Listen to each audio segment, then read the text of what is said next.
নমস্কার বন্ধুরা, কিচেন বাহারে আপনাদের সবাইকে স্বাগত। যে কোনো পূজা আচায় আমরা উপোস ভাঙার পর বেশিরভাগ মানুষই সাবুর উপর নির্ভর করে থাকি। মানে খাবার হিসেবে আমরা সাবুটাই পছন্দ করি। এর মধ্যে যারা আবার মিষ্টি পছন্দ করেন না, তারা আবার সাবু মাখাটা একদমই পছন্দ করেন না। তাই আমি আপনাদের আজকে দু রকমের সাবু মেখে দেখাচ্ছি।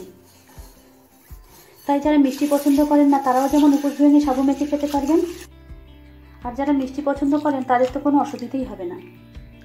সাবুটা জল পাল্টে পাল্টে বার কয়েক ধুয়ে নেব।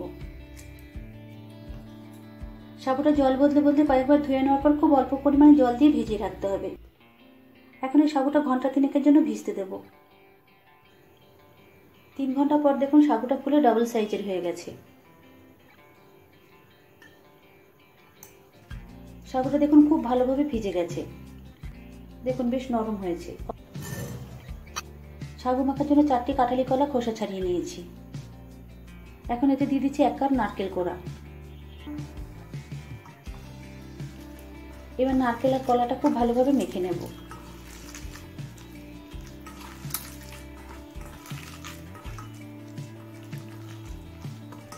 কলা আর নারকেলটা খুব ভালোভাবে চটকে মেখে নিলাম।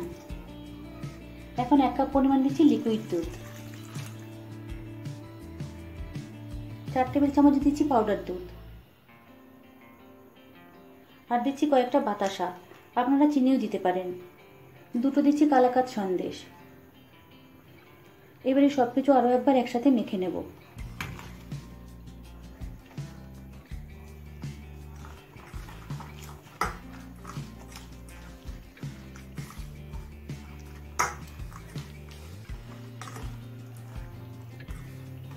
যারা মিষ্টি খেতে পছন্দ করেন, মানে মিষ্টি খেলে যাদের কোনো অসুবিধা হয় না, তারা কিন্তু এভাবে সাবু মেখে খেতে পারেন যে কোনো উপোসের দিনে।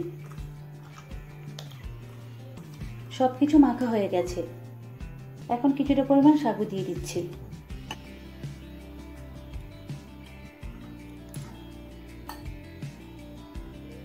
এবার সাবুটাও ভালোভাবে মিশিয়ে নেব।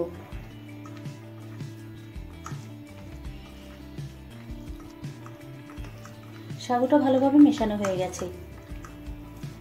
আমি এখানে সাবুটা খুব বেশি পাতলা করিনি।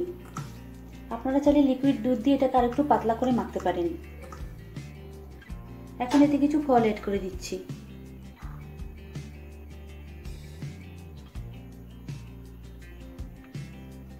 আমি এখানে কালো আঙুর, শসা আর বেদানা দিলাম।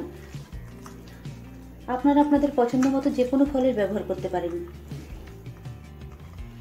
মিষ্টি সাবু মাখা আমার কমপ্লিট। এখন দ্বিতীয়বারে সাবুটা মেখে নেব।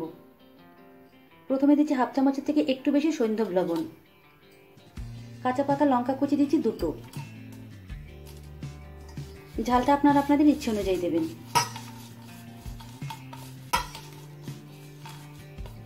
আমি এখানে সৈন্ধব লবণটা ব্যবহার করছি কারণ উপোস থেকে নর্মাল নুনটা খাওয়া যায় না।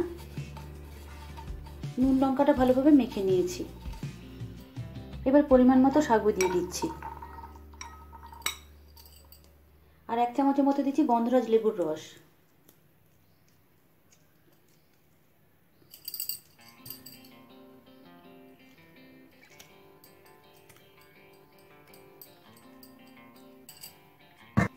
দুটো গন্ধরাজ লেবুর পাতা কুচিয়ে দিয়ে দিচ্ছি।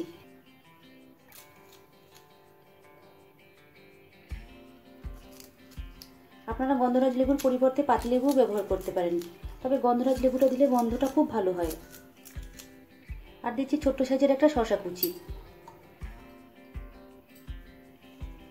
এবার এটা খুব ভালোভাবে মিশিয়ে নেব।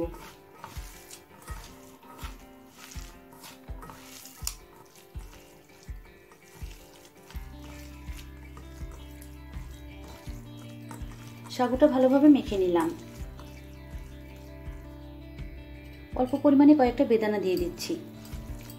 এটা অপশনাল, এটা আপনারা না চাইলে স্কিপ করতে পারেন। 2 রকম সাবু মাখার রেসিপি আপনাদের কাছে কেমন লাগলো কমেন্টস করে জানাবেন। ভালো লাগলে লাইক শেয়ার করবেন। আর আমার চ্যানেলে নতুন বন্ধু হলে আমার চ্যানেলটিকে সাবস্ক্রাইব করবেন।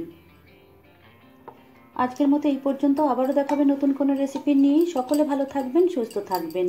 ধন্যবাদ।